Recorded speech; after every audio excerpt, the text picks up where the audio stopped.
Halo, berjumpa lagi dengan saya Muhammad Azmi. Pada video kali ini saya akan memberikan penjelasan bagian ataupun function cari produk dalam controller produk.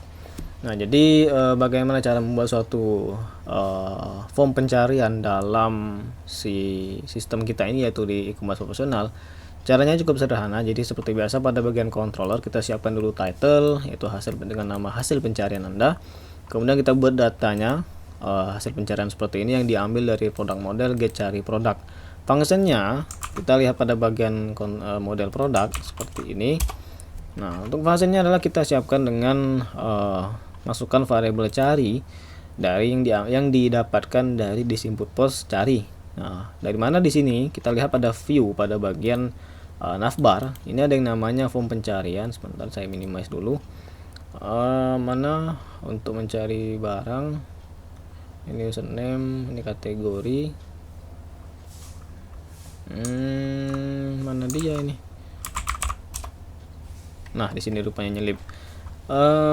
Jadi di sini pada bagian untuk pencarian produk, di sini Anda bisa memperhatikan. Ini saya masuk, ini saya mundurkan sedikit. Ini saya majukan, maksudnya saya majukan, ini majukan, seperti ini. Ini kok nggak rata ya? Coba saya, oh ini liul. Nah, seperti ini sudah rapi. Sebentar, sebentar yang gini. Nah, dia sudah rapi. Nah, apa namanya? Ini saya ganti biar seragam. PHP echo form close. Oke. Nah, apabila Anda perhatikan di sini pada baris ke 60, kita buat dulu yang namanya form yang ditujukan ke controller produk function cari produk. Nah, maksud dari kelas ini kita tambahkan, karena kalau tidak kita masukkan form inline nanti akan jadinya seperti ini. Ini saya pindahkan, saya cut coba. Kurang satu, ini saya hapus, saya simpan. Kemudian kita lihat pada di sini. Sebentar, harusnya dia sudah berubah atau tidak benar. Clear data, refresh. Coba kalau di inspect kita ubah modenya.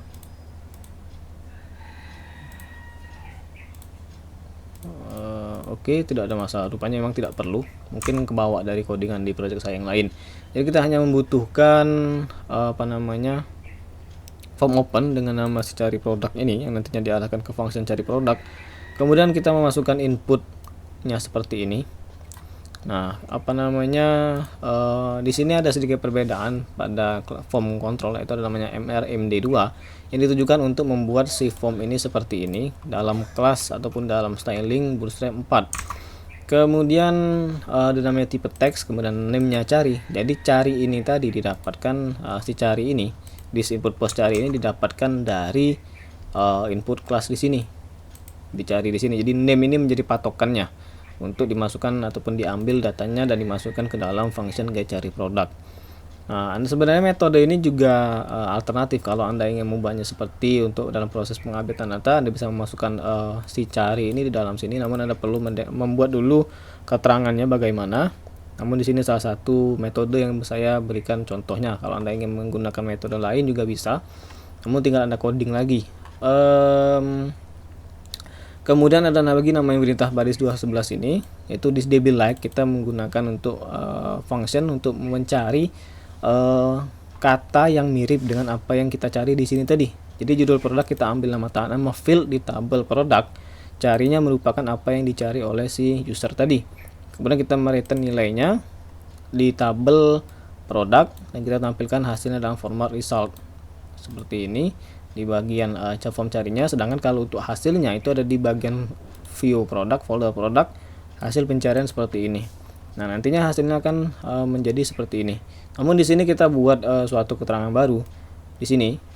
Jadi jika hasil pencariannya itu sama dengan tidak ada atau tidak ditemukan, maka akan ditampilkan keterangan data tidak ditemukan.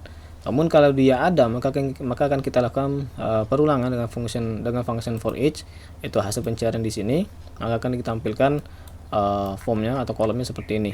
Nah, untuk di pengulangan data kotak dari suatu produk itu sama, baik itu ada di halaman view-nya si di depan ini tadi di sini, ataupun misalkan di bagian ini di dalam produk lainnya, ataupun di katalog, dan berikut juga dengan kategori, itu sebenarnya sama semua, namun yang berbeda hanya penamaan variabelnya.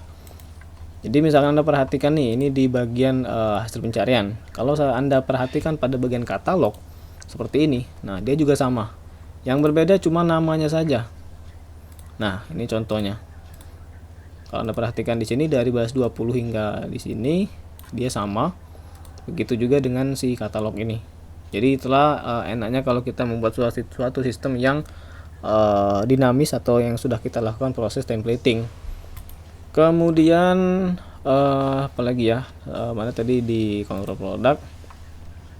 Seperti biasa kita masukkan hasil title ini ke dalam view-nya. Mungkin untuk itu saja penjelasan dari function cari produk. Pada video selanjutnya saya akan memberikan penjelasan penampilan data kategori. Sampai jumpa di video selanjutnya.